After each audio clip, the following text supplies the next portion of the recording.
Hello, CraftyAndy here, and these are my thoughts. I never looked into trying to determine deeper meaning behind the music I have listened to over the years until recently. I mean a dedicated effort. So here we go with Marilyn Manson's song We Are Chaos. We have a bit of an interesting history. I denied myself his music growing up because during that time, at his peak of mainstream popularity, I was a good little Christian boy, while he was up on stage saying that he would stand up against the tyranny of Christianity.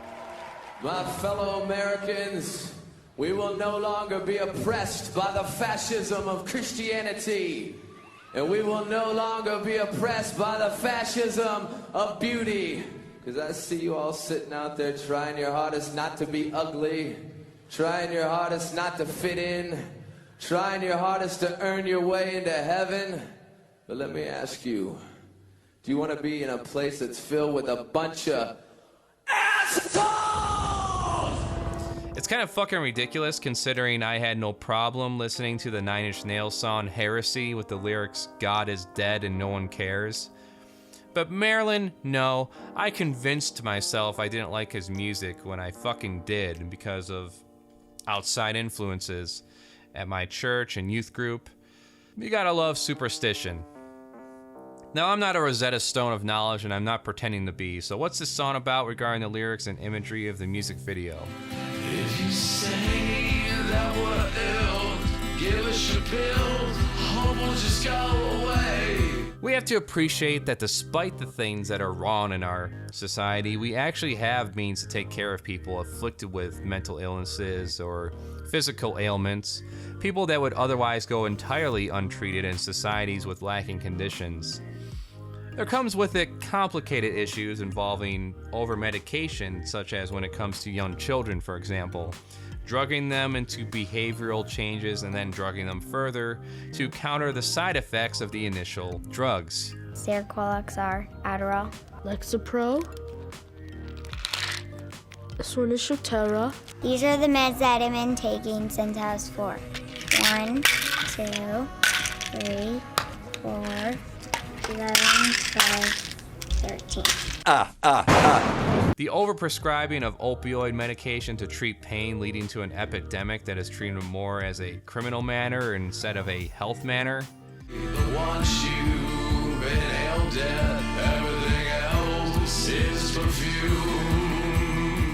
With other conditions such as major depression, anxiety, normative people can demonstrate a apathetic attitude towards it, unable to empathize with the idea of such a ailment, over the fact that it's so easy for them to be normal.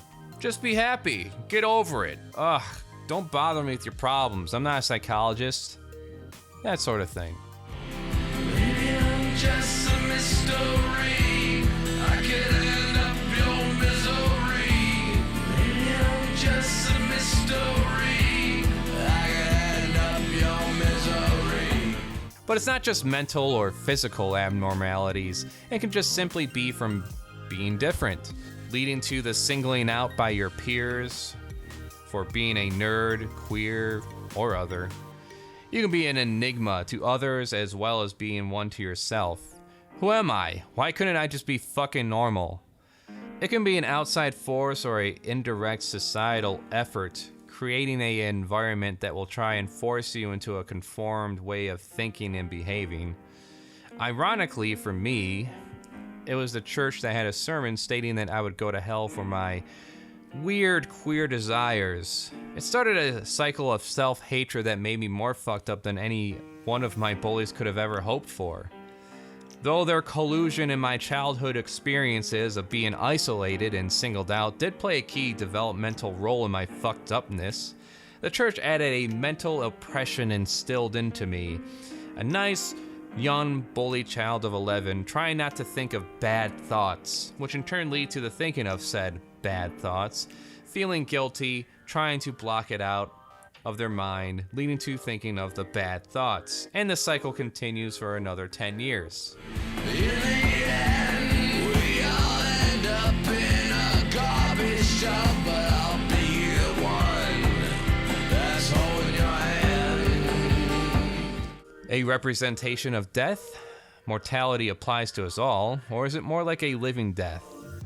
The experience that you have after being cut off by the mainstream. While there are those who are willing to offer their hand to guide or uplift another of their like. We are sick,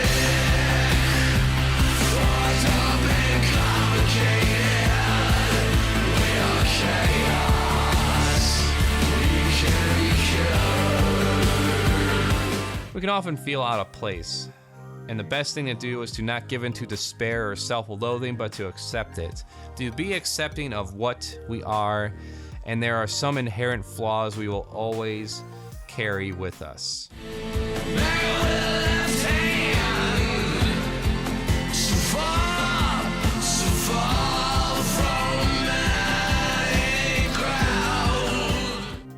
There is a benefit to being an outcast and the possibility of gaining much more understanding of others in the world around us. It is frustrating at times seeing the maddening crowd fume over petty squabbles, empty debates, and complacency of their lives, maintaining the status quo being top priority.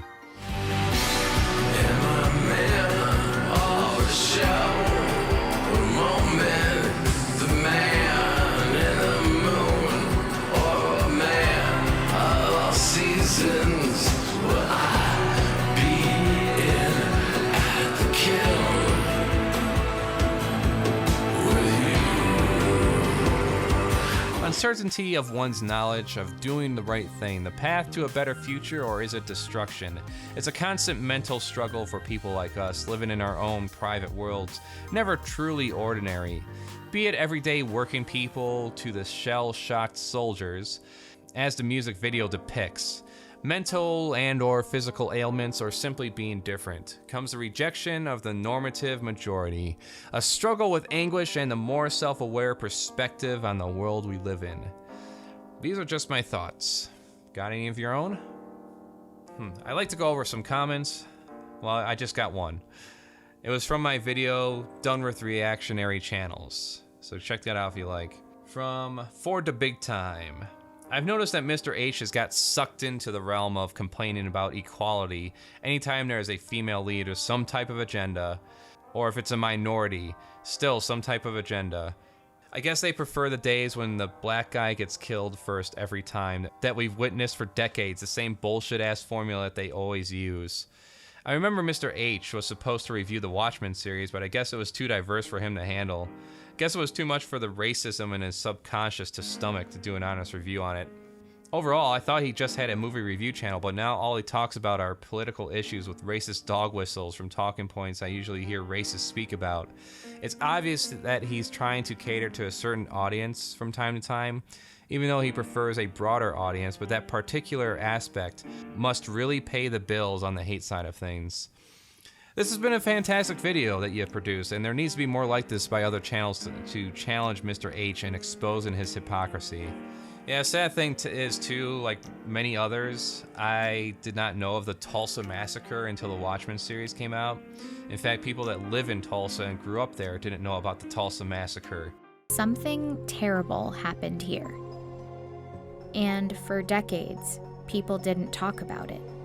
I was an adult before I ever heard about it. It was something that was hidden. This entire historic community was obliterated. Until then, I was taken back and felt a little bit of shame about it. Overall, it was a good sequel to the book. A little bit too much of a happy open and shut ending for me, but that's besides the point. I appreciate the comment. I find there are pretty good people that dedicate themselves to challenging these grifters, such as Vosh, Amazing Atheist, Creationist Cat, Hannah, and Jake. Ultimately, though, I see people like Mr. H stagnating themselves. I think Razorfist is a good example. Impressive word per minute guy, but someone who would have been bigger if he just focused on gaming critique instead of politics. I've seen him around for the past decade, and he's just slowly, ever so slowly ticking upwards over the years. Because when it comes to his politics, he goes so far as to repeat the same debunked 1,000 times bullshit, such as, the Nazis were socialist, guys.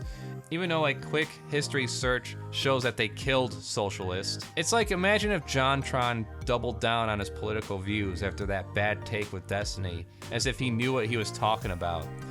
He got away from it, and he's better for it. And I feel the same trappings would happen to me in the opposite sense, or worse, even bring more sympathizers to people like Mr. H. So no, I want to continue to do entertainment with my own ideas interweaved in and win over some minds that way. Or maybe get them thinking for themselves, or at least keep them entertained.